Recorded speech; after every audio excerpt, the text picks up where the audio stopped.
Alors, comme tous les autres signes, les poissons, ils ont aussi leurs clichés. Par exemple, on entend dire qu'ils sont complètement perchés. Ça, c'est à cause de leur grande sensibilité. Tu touches à ma sensibilité. Qui ressentent des choses que les autres ne ressentent pas. Et qu'en plus de ça, eh bien, les poissons, c'est des gros mous. Et aussi des grosses tapettes. Qui fuient toutes leurs responsabilités. Comme quoi, ils détestent le conflit, tout ça. Enfin bref, ce que je dis, là, c'est de la merde. Mais c'est de la merde. Il y a un petit peu de vrai, mais c'est beaucoup plus subtil et beaucoup plus compliqué que ça. C'est vrai que les poissons, c'est pas les plus téméraires, mais ils ont une force intérieure très développée. C'est pas le plus téméraire, mais c'est pas une adolescente. C'est le signe qui finit le cycle du zodiaque. On peut dire qu'il reçoit l'énergie des 11 autres signes, et donc forcément, c'est pas simple d'être poisson. Et c'est ce qu'on va voir aujourd'hui.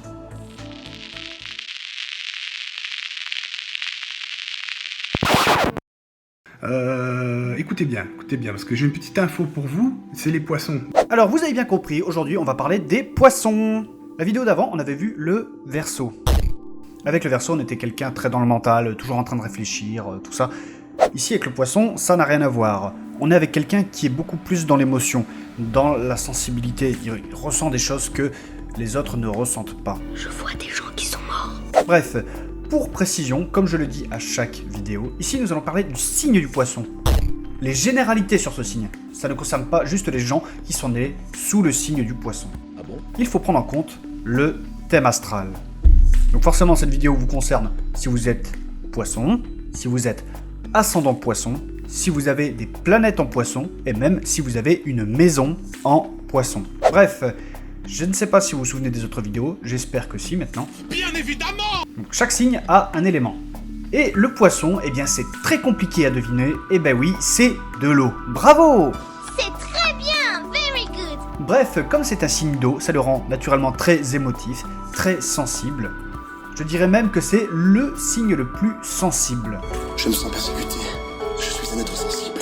Et comme je disais juste avant, ce n'est pas toujours simple d'être Poisson, puisque c'est un signe qui capte bien plus que tous les autres signes. Donc le vaisseau apparu à 300 mètres d'altitude au-dessus de la voiture, là, couleur or. C'est d'ailleurs pourquoi il y a beaucoup de médiums, magnétiseurs, tout ça, qui sont Poissons. Donc globalement, les gens qui sont dans les milieux un peu ésotériques, spirituels, qui ont un fort lien avec le Poisson et ou Neptune, qui est sa planète, eh bien, en fait, ils ressentent davantage les énergies, tout ça, ces trucs-là, quoi. N'empêche qu'en société, quand vous dites que vous êtes druide, vous passez pour un gros con de la campagne. Et pareil, je ne sais pas si vous vous souvenez, chaque signe a un mode, ils sont soit cardinal, fixe ou mutable. Et donc, souvenez-vous, les modes sont en rapport avec les saisons. Eh bien, le Poisson, lui, il vient finir une saison, il finit l'hiver. Et qu'est-ce qui finit les saisons?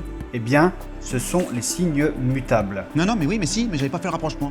Et les signes mutables sont plutôt adaptables, souples, ouverts, mais aussi très instables. Je le sais ça. Et donc forcément, combiner de l'eau avec du mutable, eh bien vous vous en doutez que ça va vite se casser la gueule. Et donc forcément, vous comprenez pourquoi il n'est pas simple d'être Poisson. Les Poissons ne sont pas réputés pour leur grande stabilité, tout ça, ils sont pas toujours... ce n'est pas non plus les signes les plus loyaux. Quel indigne. Et pour contrebalancer ça, il faut absolument que dans le thème de la personne, il y ait un signe de terre assez fort. Et si ce n'est pas possible, il faut absolument que le Poisson travaille sa Saturne, sinon il va se vautrer la gueule. Aïe. Coup dur pour Guillaume. S'il ne se discipline pas, il peut partir dans un paradis artificiel. Le Poisson, c'est le signe des paradis artificiels. Mais je me serais dit, mais vous fumez, monsieur. Bref, son symbole, eh bien c'est ça. Alors oui, c'est un peu chelou, mais en fait c'est tout con, c'est juste deux grosses truites là qui sont reliées par un trait au milieu. Voilà. Ah bah c'est super. C'est assez simple à comprendre. Si vous préférez, il y en a une qui est tournée vers le haut, une qui est tournée vers le bas, c'est-à-dire qu'il y a un poisson de la surface qui est tourné vers la lumière, il y a un poisson des profondeurs qui est tourné vers les profondeurs. Ah ouais. Celui attiré par la lumière, il va être plus attiré par la médecine, l'aide à la personne, la spiritualité, les énergies, tout ça. Et celui attiré par les profondeurs, il va être plus attiré par les sciences, un gros côté cartésien, par les banques aussi, par la bourse et tout ça. Globalement, tout ce qui touche de plus ou moins près à l'argent. Je vais faire bûcheron. Je vais gagner des milliers d'euros en faisant bûcheron. Il n'y en a pas un qui est mieux que l'autre. Ce qu'il ne faut pas oublier, c'est que dans les deux cas, il y a des gros requins qui viennent bouffer tous les autres. Par exemple, celui qui est tourné vers la matière, là, les banques, l'argent, tout ça, ce sera le gros banquier capitaliste là qui vient racheter tous les autres, je pense que vous avez des idées en tête. Rire de droite. Et celui tourné vers la lumière, il y a les gourous par exemple. Moi, j'y suis pour rien. Hein. Je suis que le maillot véhiculatoire de la pensée Richelieu. Hein. Ou alors, il y a Mamadou Ngueye, qui est un authentique mage vaudou qui est mondialement connu uniquement dans son quartier. C'est génial. Il réparera votre PC par télépathie sans qu'il vous soit nécessaire de vous déplacer. Seul Link peut vaincre Ganon. Il peut soigner le cancer à distance, régler vos problèmes d'érection et même rendre votre voisine amoureuse. Et un petit baiser pour me porter chance? Paiement d'avance 100 € par CB et résultat garanti. Squalala! Nous sommes partis! C'est pour ça tout à l'heure je vous parlais des voyants, tout ça. Mais méfiez-vous aussi des voyants parce qu'il y a des gros charlatans parmi nous. Il y en a, ils vont vous demander des trucs à votre avis. Donc, à votre avis, est-ce que c'est en échange de faire le ménage ou de passer l'aspirateur? Je préfère prévenir, hein. Mais après si vous voulez vous faire marabouter, c'est vous qui voyez. J'ai dit oui, mais non, mais ça c'est pas un ganga, donc c'est pas un marabout. Parce que lui, c'est un tradit praticien. Voilà, lui il me soigne avec les feuilles seulement et tout. Bref, les planètes du poisson, je dis bien les parce qu'il y en a deux, c'est Jupiter et Neptune. On va commencer par Neptune, qui est la planète des illusions, du rêve, de l'empathie, de l'intuition. C'est aussi l'octave supérieure de Vénus, donc il y a un lien direct avec l'amour. Je t'aime. Neptune, c'est aussi la planète de la tromperie et de la malhonnêteté. C'est une planète qui peut être très forte, qui peut apporter beaucoup de bonnes choses, mais qui peut apporter aussi des putains de défauts si elle est mal gérée. Alors forcément, cette planète, elle influence le poisson. Et la seconde planète des poissons, c'est Jupiter, la planète de l'expansion, de la bienveillance, tout ça, on l'avait vu avec le Sagittaire. Je vous mets une petite fiche là-haut, je vous invite à aller voir cette vidéo. Alors forcément, le mixte de Jupiter et de Neptune, ça peut donner un truc intéressant, par exemple l'empathie avec de la bienveillance, on aura des gens qui seront vachement dans l'aide à la personne, humaniste, tout ça. A contrario, si on prend de l'expansion avec de la malhonnêteté, et bah tout de suite, c'est pas terrible. C'est pas parce que tu es sain, c'est parce que tu es laid. Et on se rend vite compte que c'est le bordel dans ce signe. C'est pourquoi je ne vais pas trop rentrer dans le détail, sinon je vais vous perdre. Et donc, comme tous les autres signes, le poisson, il a ses qualités. Exactement, ouais. Comme ils sont émotifs et hypersensibles, ils seront toujours à votre écoute.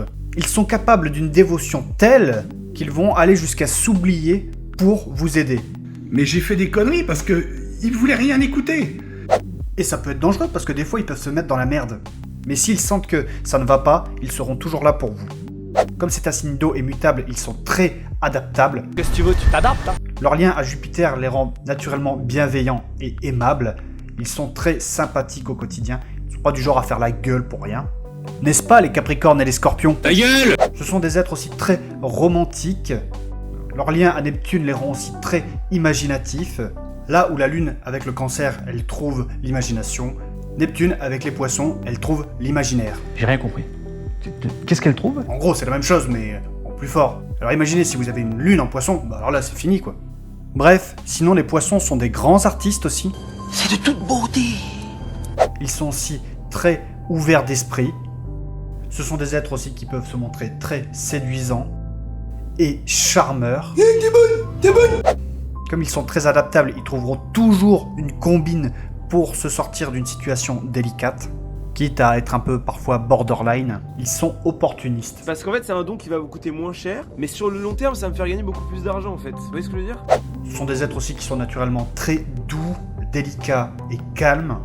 Si vous vous engueulez avec eux, ils vont être plus dans l'écoute, dans la compréhension, que de gueuler dans tous les sens comme un bélier. Et le Hoffman c'est mort! La Calodo c'est mort, Jesus! Mais ce sont des êtres aussi qui ont leurs défauts, comme tous les signes. Les gars, ils sont pas fiables. Pour commencer, comme c'est des signes d'eau, eh bien ils sont parfois un peu mous. Bon, ils sont bien les gars, mais alors je veux dire, faut pas être pressé, hein. Ils peuvent aussi se montrer indécis, un peu comme la Balance. Ce sont des êtres aussi qui sont très fuyants, quitte à fuir parfois la réalité dans des paradis artificiels. Parfois, ils ont du mal à affronter les choses.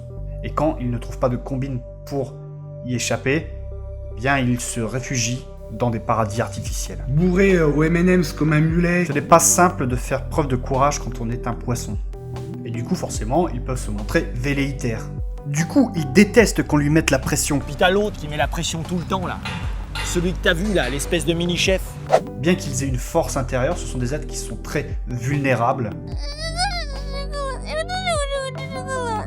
ils peuvent se montrer aussi très imprévisibles et extrêmement naïfs. Ah, bah c'est tout simplement une hallucination collective. Mais bref, on va arrêter là. Alors avant de conclure, n'hésitez pas à vous abonner, à activer la petite cloche, à mettre un petit pouce bleu, un petit commentaire et partager la vidéo. Moi, ça me ferait plaisir. Et ça m'aiderait aussi pour mon référencement. Pour conclure sur le poisson, eh bien c'est un être qui est profondément bon. Ça peut être un saint. Mais, à l'inverse, ça peut être aussi le pire des enculés. Sois humble. Tu n'es pas innocent. On est quand même sur un signe très complexe. J'espère que cette série sur les signes astrologiques vous a plu. Par la suite, je pourrai enchaîner sur un sujet comme les maisons, ou alors les planètes. Je le ferai, mais pas tout de suite. J'ai d'abord envie de parler d'autres sujets, un peu différents. Et tout, non mais ça va pas mon garçon. Parce que là, j'ai fait 12 épisodes sur les signes, et les épisodes se ressemblent tous. Ils ont tous le même schéma, présentation du signe, des planètes, puis les qualités, les défauts. Tout c'est tout. Mais j'ai envie de parler un peu d'autre chose en astrologie. De sujets divers et variés. Comme du débunkage, ou la chance en astrologie, savoir lire un thème astral, ou de la compatibilité amoureuse, et la vraie compatibilité amoureuse, pas juste Bélier, Sagittaire, ça se matche bien ensemble. Ça, vous savez ce qu'on dit, c'est de la merde. Et d'ailleurs, à la limite, si vous avez un sujet à proposer, mais allez-y, moi je suis preneur. Mais bref, ne vous inquiétez pas, très vite je ferai une série sur les maisons, sur les planètes, pour vous expliquer les grandes lignes. Et moi, sur ce, je vous dis à la semaine prochaine.